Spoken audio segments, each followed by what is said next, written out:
늙은 양반의 둘째 부인에게 반한 세자. 눈이 하얗게 내리던 어느 날이었습니다. 밤이 깊어가는 한 골목길에 술 취한 사내가 비틀비틀 거리며 걸어오다가 문득 걸음을 멈추었지요. 골목길 대갓집에 화려한 가마가 와서 멎더니 한 여인이 내리는 모습이 보였습니다. 술 취한 사내는 여인을 보자 눈을 크게 뜨고 보았지요. 여인은 골목 앞에 사내가 서 있는 것을 보고 황급히 고개를 돌린 다음 대문으로 들어갔습니다. 그 뒤 여종이 총총히 따라 들어가고 대문이 덜컹하고 닫혔지요. 사내는 여인의 눈부신 미모에 가슴이 설레었습니다. 저 여인이 누구냐? 저와 어리라는 여자입니다. 어리라? 무엇을 하는 여자이냐? 장안의 최고 미인이지요. 어리 때문에 몸살을 앓지 않은 한량이 없다고 합니다. 기녀냐? 저와 충주부지사 곽선의 첩이옵니다. 곽선이 분에 넘치는 복을 받고 있구나. 사내가 탄식하듯 내뱉었습니다. 이 사내가 태종 이방원의 첫째 아들인 세자 이제였지요. 세자 이제는 풍류 기질을 갖고 있는 인물로 이미 세자 빈을 맞아들였으나 천민을 수하로 거느리고 궐 밖을 돌아다니면서 기생집에 출입하는 등 많은 문제를 일으키고 있었습니다. 그날도 기생집에서 술을 마시고 돌아오다가 우연히 장안의 미인이라는 어리를 발견한 것이었지요. 대궐로 돌아온 세자는 술이 깨는 기분이었습니다. 어리의 아름다운 얼굴이 떠오르면서 가슴이 저려왔지요. 세자는 사랑의 열병을 앓기 시작했습니다. 태종은 개성에 있었고 세자는 한양에 있었지요. 한양 대궐은 물론 한양 일대에는 세자가 주인이었습니다. 세자가 며칠 동안 침식을 거르면서 어리 생각에 빠져 있자 동궁은 비상이 걸렸지요. 어리는 양자 이승의 집 후원에 있는 별실에서 문을 열어놓고 눈이 내리는 풍경을 내려다보고 있었습니다. 어리는 눈 내리는 풍경을 하염없이 바라보면서 수심에 잠겨 있었지요. 어리는 젊은 여인이었습니다. 곽선의 집에서 여종으로 있다가 자색이 눈에 띄어 첩이 된 것입니다. 그러나 곽선은 높은 벼슬을 지냈으나 너무 나이가 많아 마음은 줄 수 없었습니다. 한방 눈이 내리는 것을 보면서 어리는 가슴을 저미는 슬픔을 느꼈지요. 어리는 아름다운 여인이었습니다. 그때 후원 마당이 떠들썩하더니 동궁전에서 나왔다면서 청지기를 따라 어린 환관 하나가 내실 마당까지 들어왔지요. 여기에 어리라는 여인이 있습니까? 뒤에는 청지기가 당황한 표정을 짓고 있었습니다. 내가 어리인데 무슨 일입니까? 세자 저하께서 비단 주머니를 보냈습니다. 환관이 비단 주머니를 어리에게 공손하게 내밀었지요. 저하께서 어찌 비천한 여인네에게 비단 주머니를 보낸단 말입니까? 받을 수가 없습니다. 어리는 받지 않으려고 했으나 환관은 강제로 떠맡기고 돌아갔습니다. 어리는 당황하여 환관이 사라진 중문을 우두커니 바라보았지요. 여러 날이 지났습니다. 어리는 세자가 보낸 비단 주머니를 한시도 손에서 놓지 않았지요. 세자 저하가 나를 어찌 알고 이런 선물을 보낸 것일까? 어리는 몇 번이나 비단 주머니를 들여다보았습니다. 어리는 쉽사리 잠이 들 수가 없었지요. 세자는 아직까지 한 번도 얼굴을 본 일이 없었으나 잘생긴 장부일 것이라고 생각했습니다. 세자를 생각하면 잠이 오질 않았지요. 세자를 생각하고 있을 때 세자가 내시 김기와 함께 곽선의 진려 남편인 권보의 첩 계지를 보내었지요. 저하께서 그대를 깊이 사랑하여 만나기를 청하네. 계지가 어리에게 은밀하게 말했습니다. 계지의 말에 어리는 가슴이 뛰는 것을 느꼈지요. 내 이미 곽선의 첩인데 어찌 저하를 만날 수 있겠는가? 어리는 세자의 제안을 거절하고 말았습니다. 세자의 얼굴은 한 번도 본 일이 없으나 그녀는 곽선의 첩이었던 것이었지요. 감히 세자 저하의 명을 거역하려는가? 내시 김기가 눈을 부릅뜨고 어리를 보았습니다. 영을 거역하는 게 아니라 사리에 맞지 않다. 예에 벗어난 일은 할 수가 없다. 저하에게는 빈궁 마마가 있고 나에게는 남편이 있다. 나는 남편에게 절개를 지키려 한다.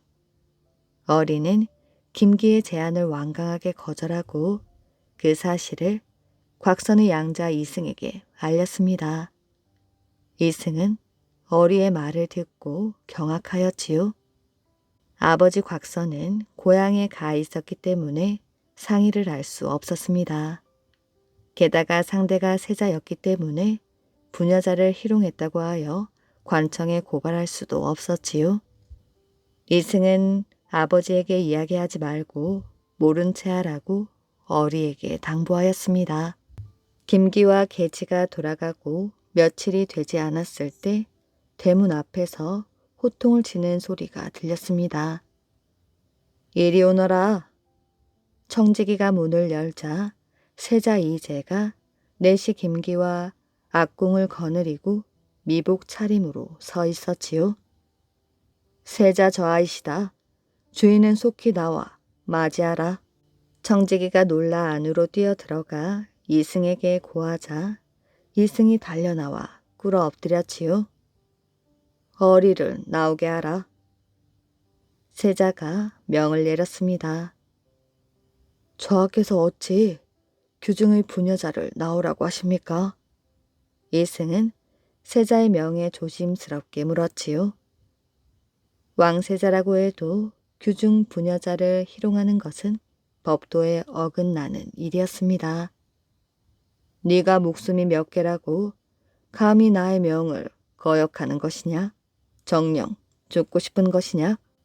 소인이 어찌 세자의 명을 거역하겠사옵니까? 이승이 납작 엎드려서 전신을 부들부들 떨며 대답하였지요. 나오라 하라. 어리가 황급히 달려나와 세자 앞에 엎드려 절을 올렸지요. 고개를 들라. 장안의 미인이라고 하더니 과연 자색이 있구나. 너는 나를 따르라. 세자가 짧게 명을 내리고 성큼성큼 앞서 걷기 시작했습니다. 악공과 내시가 어리를 에워쌌지요. 어리는 세자를 따르려 하지 않았습니다.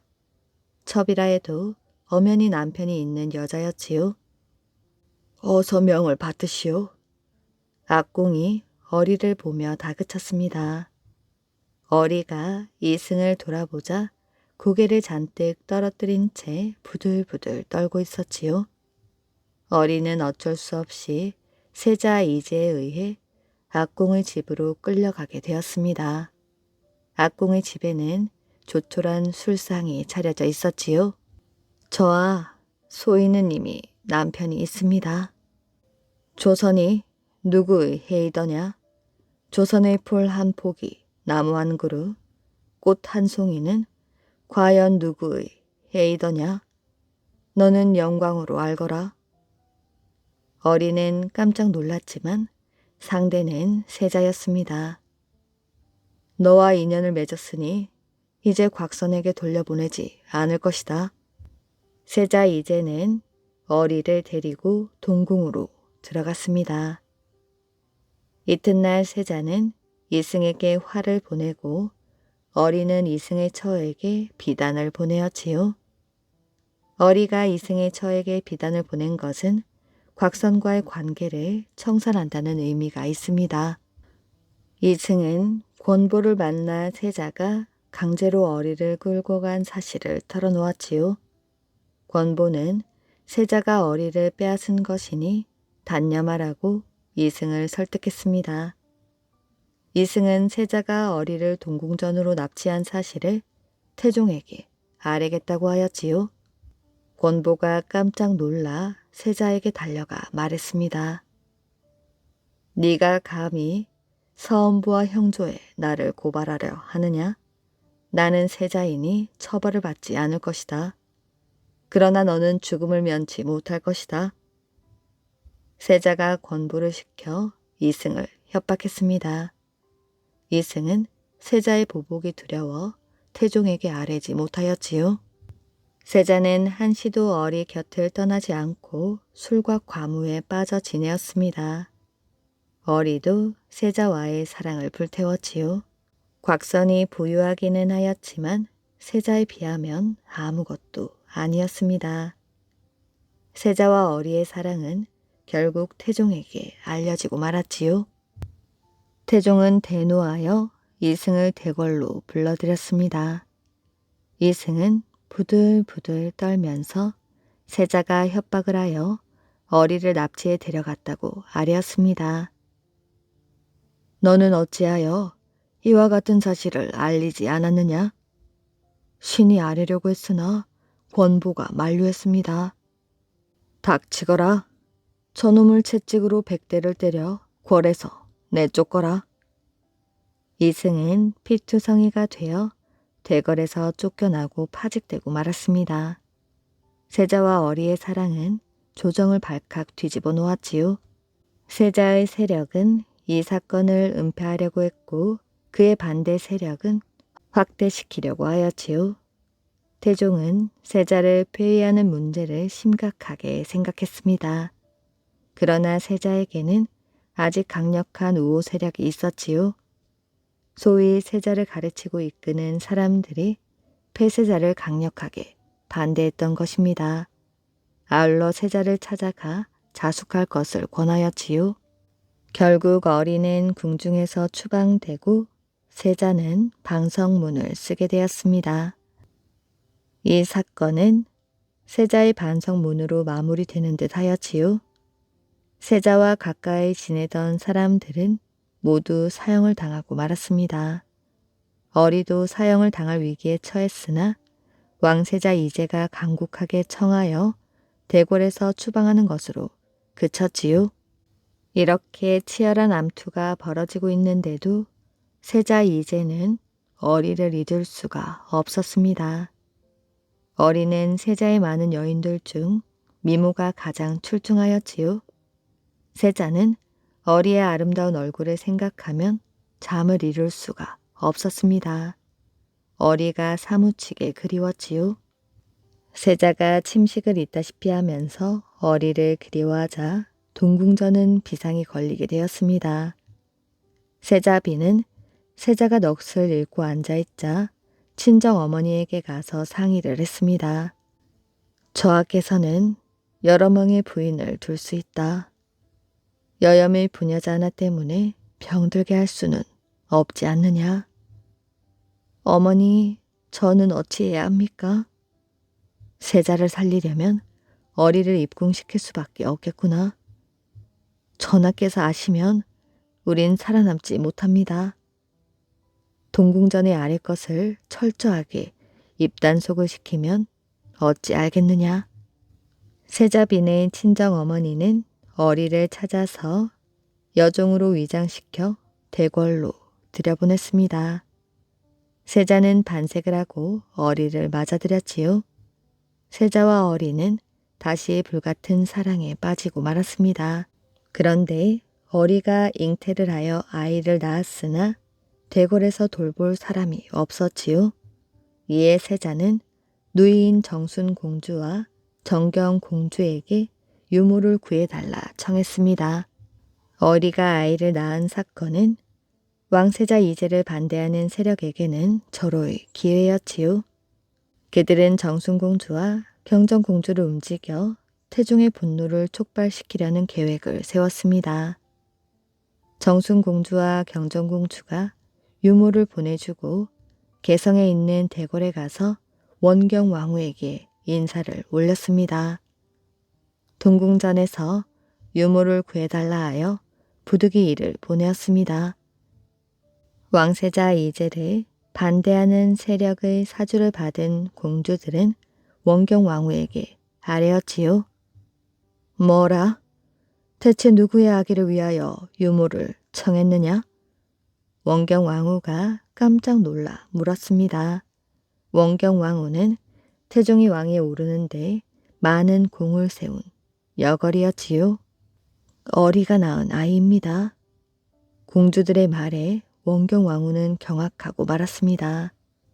마침 태종이 침전으로 돌아오자 원경왕후가 이를 알렸지요.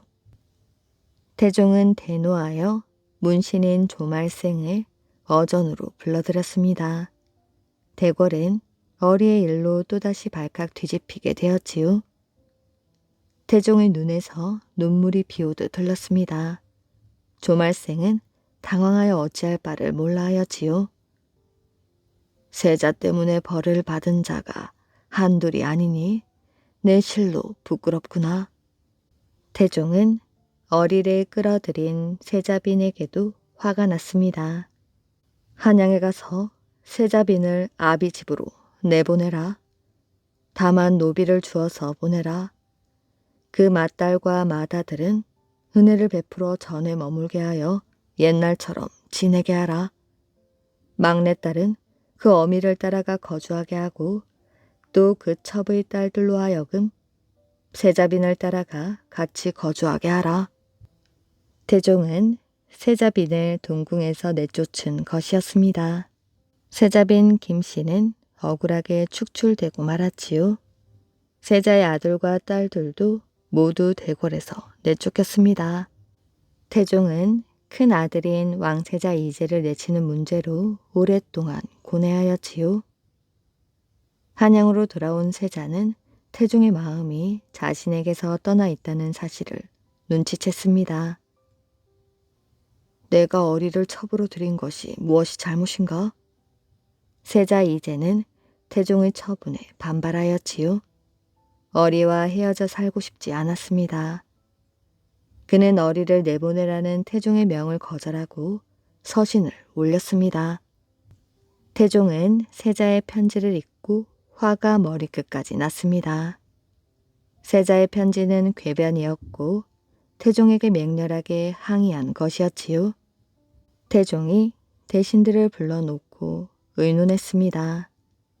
조정은 세자의 편지로 발칵 뒤집히게 되었지요.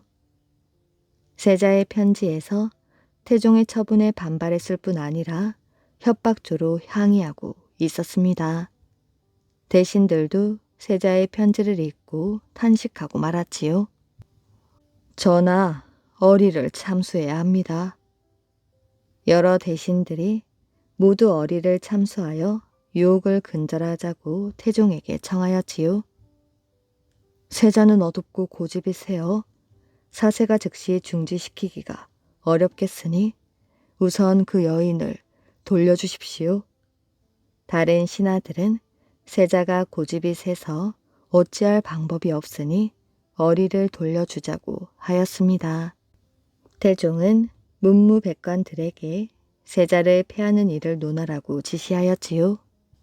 결국 태종은 세자 이제를 패하여 광주로 추방하고 충녕대군을 세자로 삼게 되었습니다. 이 일로 세자 이제와 어리가 얼마나 열렬하게 사랑했는지 알 수 있습니다. 이제는 왕세자 자리까지 포기하면서 어리를 사랑한 것이지요. 무사로 변한 아이.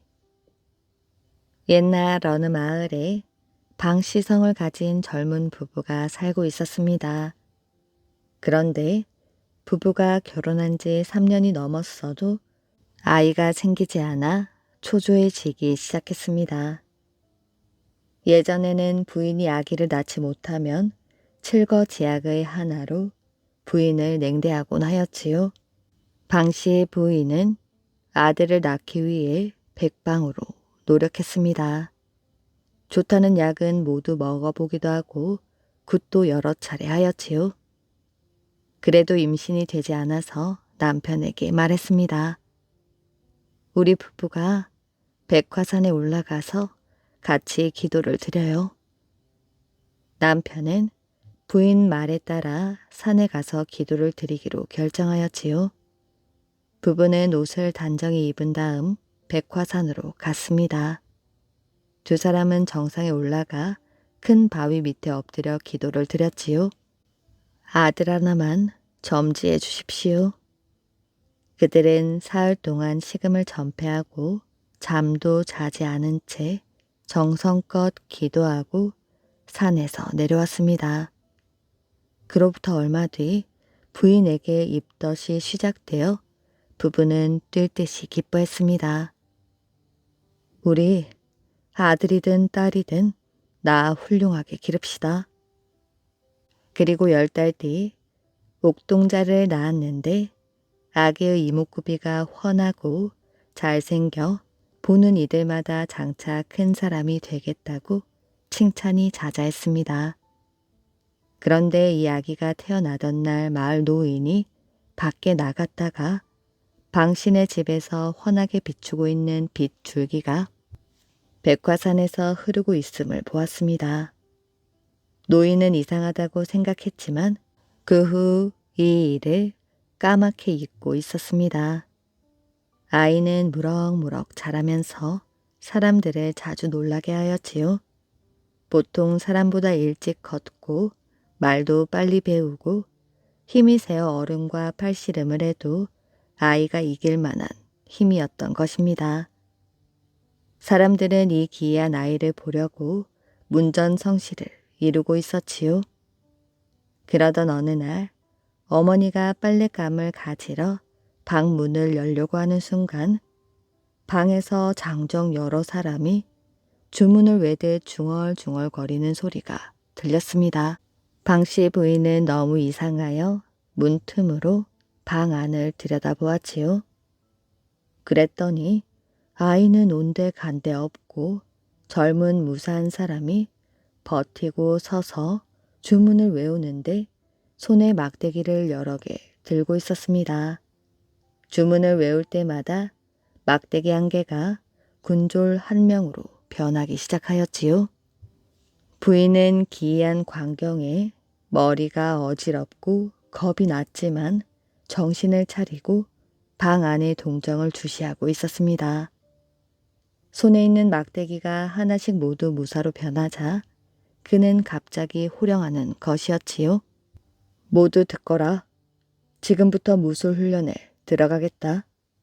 먼저 칼싸움을 배울 것이다. 내가 시범을 보일 테니 너희들은 따라하도록 해라. 그러자 군졸들은 질서정연하게 늘어서더니 옆구리에 차고 있던 장검을 빼드는 것이 아니겠어요. 그러고는 무사가 하는 대로 칼을 휘둘렀습니다. 그렇게 한참 칼싸움을 하고 나더니 이번에는 활을 들고 활 쏘는 훈련을 하였지요. 그렇게 훈련이 끝나자 무사는 흡족한 얼굴로 훈련을 중지시켰습니다. 오늘 훈련은 이만하고 내일 다시 하도록 하자. 무사는 이렇게 말하고 전과 같이 주문을 외우기 시작했습니다. 그러자 주문이 끝날 때마다 군졸이 하나씩 막대기로 변하였지요. 그리고 맨 나중에 주문을 외자 무사가 스스로 갓난아기로 변했습니다.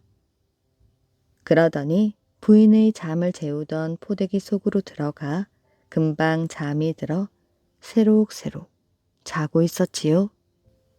아기가 무사가 됐단 말인가? 이 무슨 궤변이란 말인가?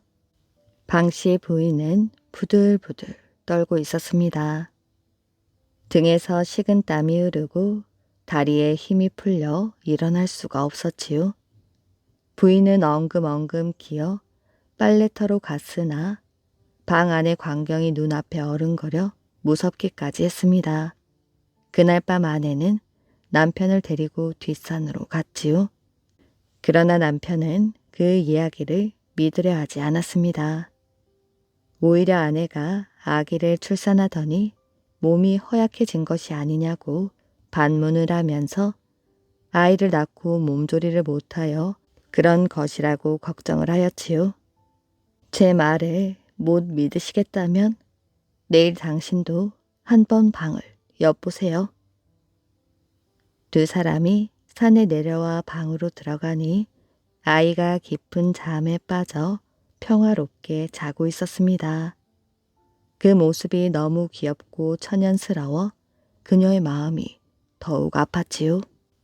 이렇게 예쁜 아이에게 도깨비이니 하며 이상한 소리를 하지 말아요. 남편은 부인을 나무라고 잠자리에 들었습니다. 그러나 부인은 잠을 이룰 수가 없었지요. 다음날 방씨 부부는 보통 때처럼 일어나 남편은 들 일을 나갔고 아내는 빨래터로 나갔습니다. 두 사람은 약속한 시간에 집으로 돌아와 방 안의 동정을 살피기로 했던 것이지요. 약속 시간이 되어 부부는 집으로 조심조심 발길을 옮겼습니다. 천천히 방문 앞에 발길을 멈추고 방 안에서 흘러나오는 소리에 귀를 기울였지요. 이윽고 방 안에서 주문을 외우는 소리가 들렸습니다. 그런데 어제 부인이 본 그대로 똑같은 광경이 벌어지고 있었지요. 도저히 상상할 수 없는 일이 방 안에서 벌어지고 있었습니다. 남편은 하늘을 바라보며 탄식하고 있었지요. 그래도 내 말을 못 믿으시겠어요? 이건 예산 일이 아니야. 집안이 망할 징조야. 이 일을 어쩐담? 부부가 땅이 꺼지게 한숨을 쉬고 있는 동안 방 안에서는 훈련이 끝났는지 잠잠했습니다. 부부는 방 안으로 들어가 보았지요. 아기는 아무 일도 없었던 듯이 새근새근 잠을 자고 있었습니다. 방 씨는 이런 끔찍한 사실을 남에게 발설할 수도 없고 또 어떻게 처리해야 할지 난감하였지요. 여보, 아무래도 저 아이가 요괴 아니면 귀신인 것 같소. 어쩌면 좋겠소. 설마 우리 아이가 요괴일까요? 우리가 백화산에서 기도하고 얻은 아이인데 그 반대가 아닐까요? 이를테면 재주가 비상하여 도수를 부리는 것이 아닐까요? 아이가 하는 짓은 군조를 훈련시키고 있는 것이오. 요괴가 반란을 일으켜 임금을 몰아내고 이 나라의 왕이 되려고 반역을 꾀하는 것이 아니겠소? 그러나 아내의 의견은 달랐습니다. 아이가 장수가 되어 나라가 위태로울 때 나라를 구할 인물이 될지도 모른다는 것이었지요. 그러나 아이가 크기도 전에 역적으로 몰리면 삼족이 멸할 일인 것이었습니다.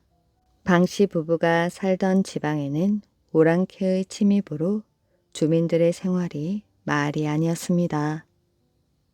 오랑캐는 더욱 잔혹하게 득세하고 백성들은 도탄에 빠지게 되었지요. 거기다 해마다 흉년이 들어 인심이 사나워져 동네 사람들끼리 서로 경계하고 싸움이 잦아 그야말로 난세가 거듭되었습니다. 사람들은 하도 뒤숭숭하여 모든 일에 의욕이 없었고 좌절과 시리에 빠져 있었지요.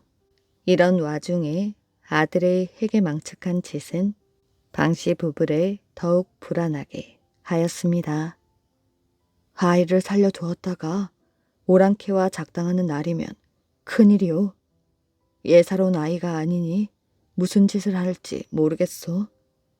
우리 아무 생각 말고 저 아이를 멀리 보냅시다. 부인이 울며 불며 말렸지만 남편은 아들을 죽이기로 마음먹었습니다. 다음날 부부는 여느 때처럼 아이를 재우고 일하러 나가듯이 아이를 재웠습니다. 방 씨는 큰 돌로 아이를 눌러놓고 뒤도 돌아보지 않고 밖으로 나와 밭으로 나갔지요. 그런데 갑자기 방 씨의 집 지붕이 뚫어지고 그 뚫린 곳으로 백마 한 마리가 날개를 저으며 날아오르는 것이었습니다. 백마는 슬프게 울면서 백화산을 향하여 날아가고 있었지요.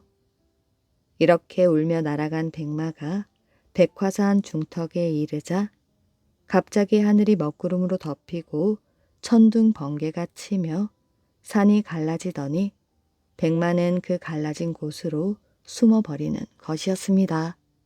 이에 방씨가 넋을 잃고 있는데 또 한 번 천둥 번개가 치더니 갈라진 산 중턱에서 난데없이 물줄기가 솟구치며 큰 냇물을 이루어 흐르는 것이었습니다.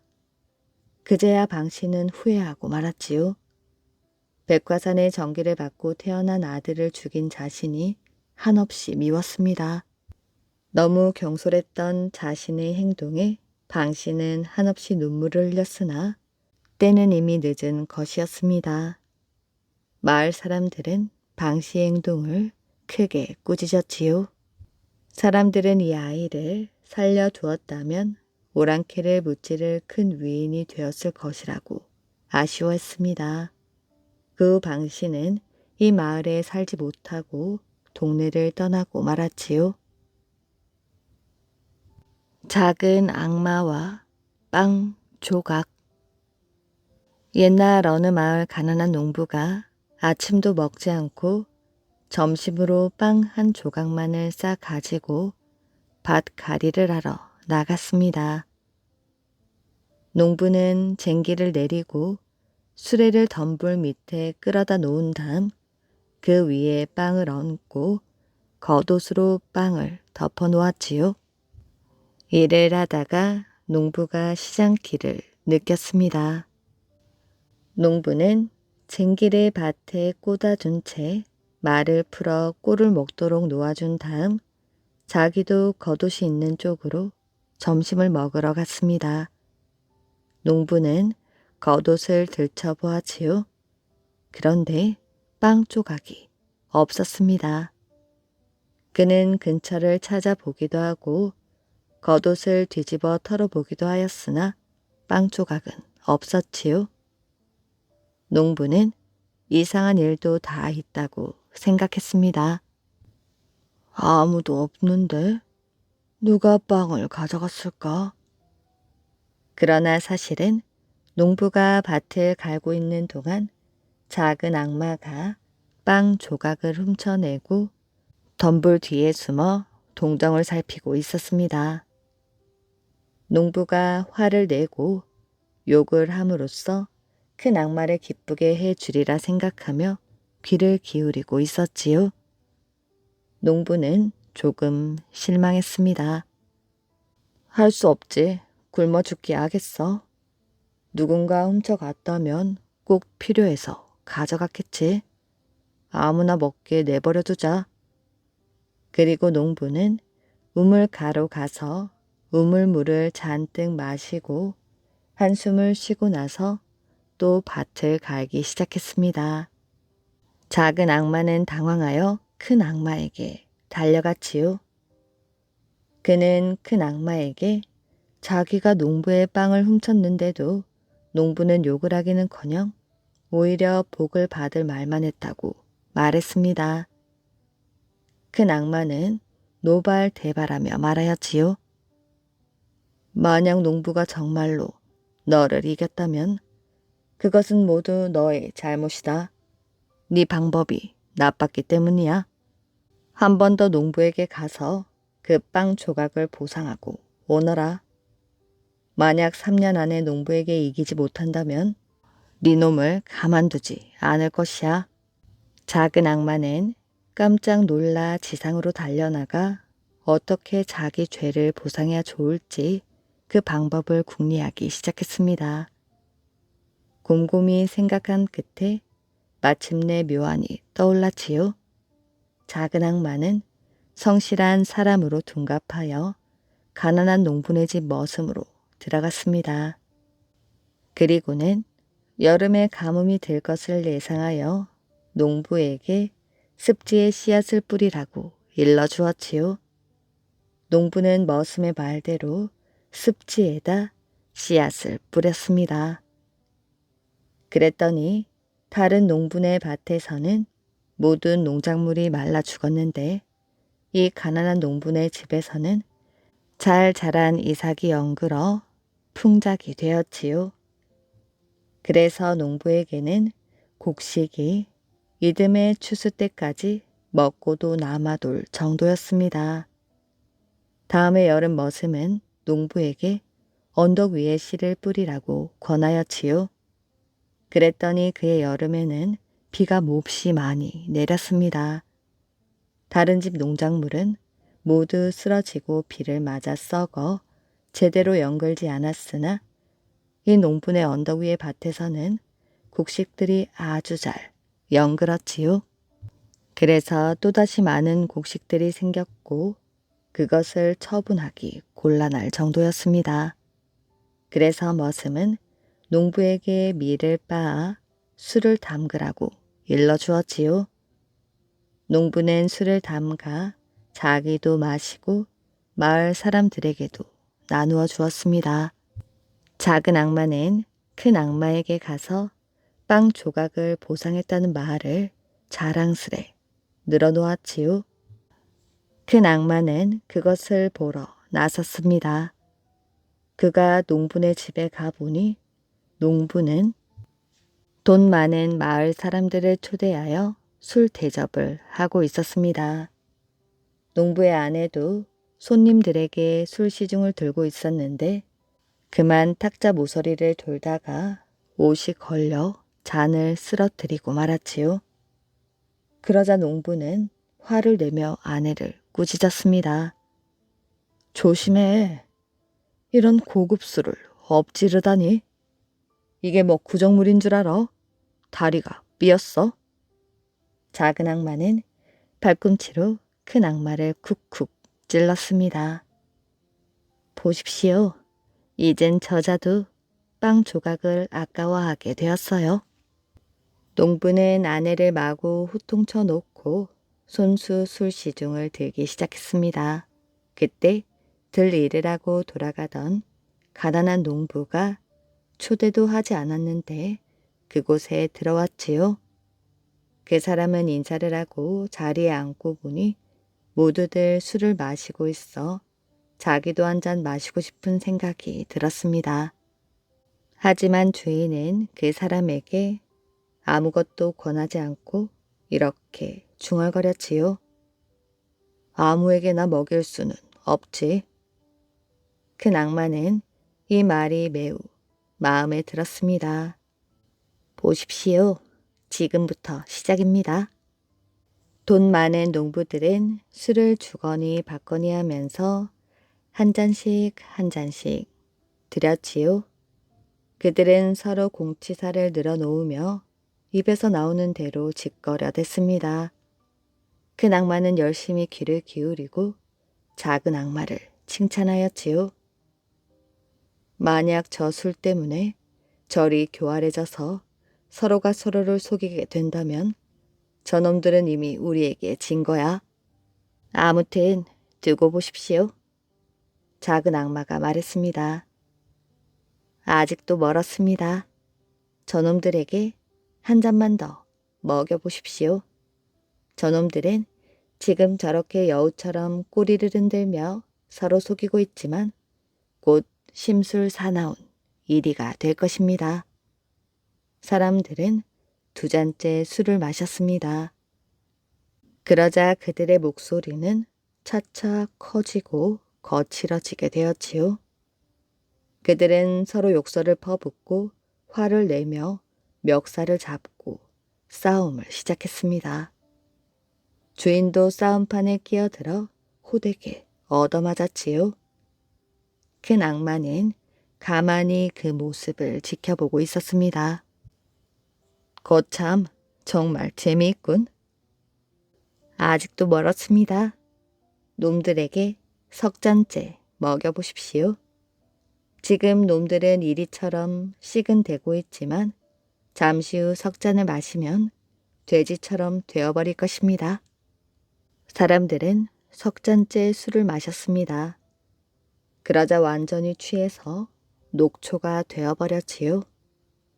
그들은 무슨 말인지 알아들을 수 없는 말을 중얼거리고 소리를 지르며 남의 말을 듣지 않았습니다.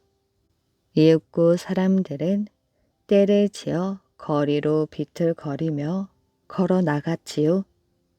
주인은 손님을 배웅하러 나왔다가 물 웅덩이에 빠져 온 몸이 물에 빠진 쥐꼴이 된 채 돼지같이 뒹굴며 으르렁거리고 있었습니다. 이것은 더욱더 큰악마의 마음에 들었지요. 아주 좋은 음료를 발견했구나. 이것으로 훌륭하게 빵 조각을 보상한 게 되었구나. 그런데 넌 어찌 저런 음료를 만들었지? 틀림없이 그 속에 여우의 피를 넣었을 거야. 그래서 사람들이 여우처럼 교활해진 게 틀림없어. 그 다음에 이리의 피를 넣고 돼지의 피를 넣었겠지. 그러니 놈들이 저리 된 게 아니겠어? 아니요. 저는 그런 짓을 하지 않았습니다. 다만 그자에게 여분의 곡식을 연글게 해 주었을 뿐이지요. 짐승의 피는 항상 그자 속에 있었던 것입니다. 그자가 한 개뿐인 빵 조각이라도 아끼지 않았는데 곡식에 여유가 생기니 무슨 좋은 위안거리가 없을까 궁리를 하게 되었지요. 그래서 제가 그자에게 술을 가르쳐 주었습니다. 그자가 술을 담그기 무섭게 그의 몸속에 여우와 이리와 돼지의 피가 솟아나지 뭡니까? 그래서 이제는 그 술만 마시면 언제든지 짐승이 되어버린답니다. 큰 악마는 작은 악마를 칭찬하고 빵 조각의 실패를 용서해 준 다음 무리들 중 우두머리로 발탁해 주었다고 합니다. 허공에서 나는 소리. 옛날 충청도 한산 땅에 이경류라는 선비가 있었습니다. 이경류는 임진왜란 때 관가에서 의병을 징집하였는데 이름이 잘못 적혀 형 대신 의병으로 뽑혀가게 되었지요. 그런 사실을 안 형이 잘못 적힌 것이 분명한 이상 네가 갈 게 아니라 내가 가야 마땅하다 라고 말하였지요.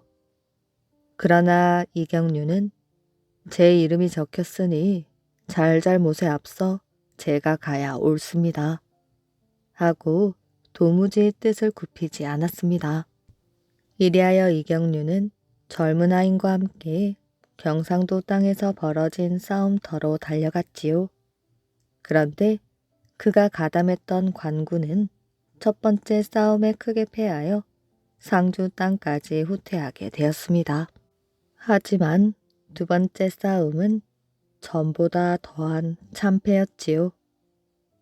대장들이 모두 전사하고 살아난 사람은 공교롭게도 이경류와 그의 하인 단 2명뿐이었습니다.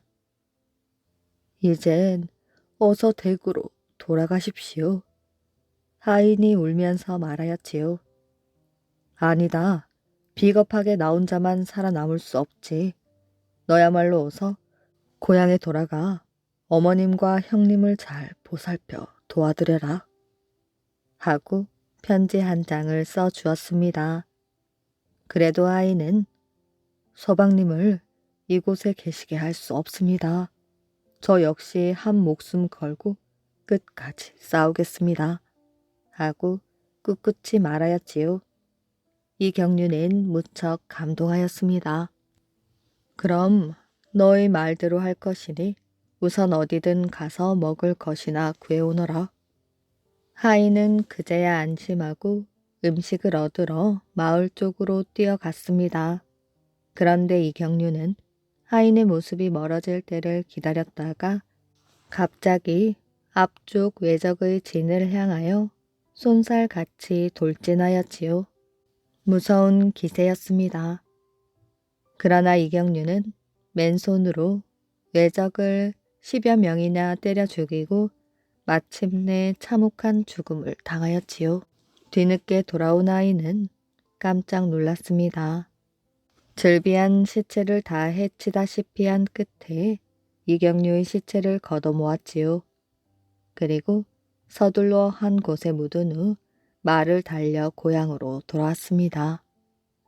이경류의 집에서는 편지에 적힌 날짜를 제삿날로 삼고 시체 없는 장례식을 치렀습니다.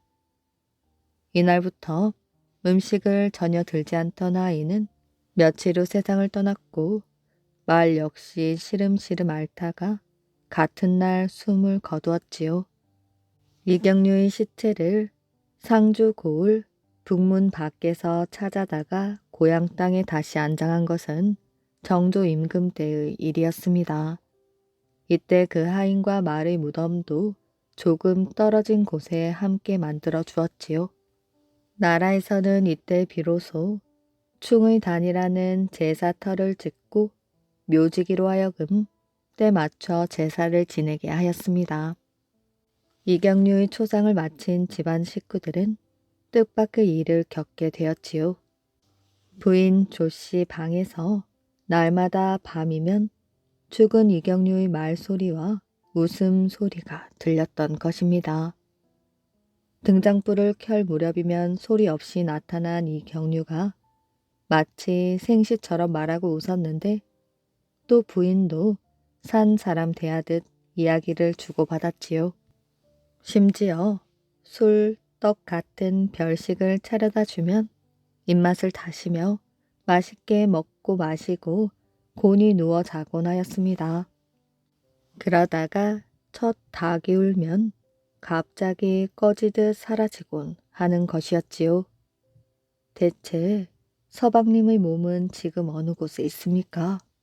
하고 조부인이 물으면 나라를 위하여 죽어간 사람의 백골이 산처럼 쌓였는데 하필 나의 것만 찾아야 하오. 훗날 알 때까지 걱정 말고 버려두오. 하고 껄껄 웃었다고 합니다. 몇 해 후 어느 여름 이경류의 늙은 어머니가 열병으로 갈증이 심하였을 때였지요. 어느 날 허공에서 형을 부르는 소리가 났습니다. 그래서 형이 마루 끝에 나가 쳐다보았더니 중국 강남 땅에 가서 귤을 구해왔습니다. 어머님께 어서 드리십시오. 하는 소리와 함께 큼직한 귤 3개가 땅에 떨어졌습니다. 이 귤을 먹은 어머니는 갈증은 물론 그토록 심했던 열병마저 씻은 듯이 나았답니다. 또 20년 후 그의 아들이 과거에 합격하여 광해군에게 배알했을 때 갑자기 허공에서 미거한 자식을 잘 부탁합니다. 하는 소리가 나서 모두들 놀란 일도 있었지요. 중의단 사당 제사 때에는 제사상 음식은 아무런 흔적도 없었으나 정면에서 수저를 드는 소리와 입맛 다시는 소리가 반드시 들렸습니다. 어느 때인가 벼랑간 괘씸한지고 제사 음식에 머리카락을 섞는 놈이 어디 있느냐 하는 호통 소리가 들렸지요. 묘지기가 벌벌 떨며 살펴보았더니 과연 흰 떡 속에 머리카락 한 오리에 섞여 있었습니다. 이 때문에 제사 음식을 차릴 때에는 더욱 정결히 그리고 정성을 다했다고 합니다. 치마에 그린 그림. 옛날 금강산 마을에 그림 그리기를 좋아하는 아이가 살았습니다. 화동이는 금강산에서 내려다 보이는 경치를 아주 좋아하였지요. 산에 나무를 하러 갈 때면 지게를 나무 위에 세우고 바닥에 주저앉았습니다. 정말 아름다운 경치로구나. 오늘은 뭘 그려볼까? 화동이는 꽃쟁이로 산, 바위, 나무 새를 그리고 나무를 했습니다. 나무 지게를 지고 돌아오던 길이었지요. 좀 쉬었다 가야지. 개울가에 앉아 물을 한 모금 마셨습니다. 손가락 끝으로 물을 발라 바위 위에 물고기 꽃을 그렸습니다. 화동이는 언제 어디서나 그림을 그렸지요. 그러던 어느 날 옆집 아주머니가 흰 비단 치마 하나를 들고 찾아왔습니다. 화동이 엄마, 이걸 좀 봐요. 우리 큰애 사돈 집에서 보내온 비단 치마라오. 이웃집 아주머니는 방 바닥에 비단 치마를 펴놓고 자랑을 했습니다. 어디 좀 자세히 봅시다. 눈이 어두웠던 어머니는 비단 치마를 들고 햇빛이 비치는 곳으로 갔습니다. 그때 아이고 이를 어쩌나. 어머니는 그만 비단 치마에 기름 등잔을 엎지르고 말았습니다. 그 바람에 비단 치마에 기름이 쏟아져 얼룩이 생겼지요. 이를 어째. 화동이 어머니는 울상이 되었습니다. 아유, 하동 엄마, 이 귀한 것에 기름을 쏟으면 어째? 이웃집 아주머니도 비단 치마를 들고 어쩔 줄을 몰랐답니다. 이를 지켜보고 있던 화동이는 자기가 한 일처럼 걱정이 되었지요. 어머니, 잠깐 줘보셔요. 화동이는 기름이 떨어져 얼룩진 비단 치마를 한참 들여다보았습니다. 제가 이 비단 치마를 깨끗이 손질해 드릴 테니 걱정 마십시오. 네가 무슨 수로 기름 자국을 없앤단 말이야. 어머니는 근심스런 표정을 지으며 한숨을 쉬었습니다. 걱정 마시라니까요. 어머니를 안심시킨 화동이는 비단 치마와 물감을 들고 뒷산으로 올라갔습니다. 어떤 경치가 좋을까? 아, 저기가 좋겠구나. 금강산 골짜기를 내려다본 화동이는 비단 치마를 쫙 펼쳤습니다. 잠시 후 붓을 들고 쓱쓱 그림을 그리기 시작하였지요. 금강산의 12,000 봉우리가 비단 치마에 그려졌습니다. 이만하면 됐겠지. 비단 치마에 귀를 대면 금방이라도 물소리가 들릴 것만 같았습니다. 다음날 화동이는 비단 치마를 들고 옆집 아주머니를 찾아갔지요. 아주머니, 이걸 받으세요. 아니, 이건 어디서 구해온 것이야? 눈이 휘둥그레진 아주머니가 신기한 듯 비단 치마를 들여다보았습니다. 그 귀한 걸 어디서 구했겠어요? 아주머니는 고개를 갸우뚱하며 화동이를 바라보았습니다. 이건 어제 우리 집에 가지고 오셨던 하얀 비단 치마예요. 그럼 이 그림은 무엇이냐?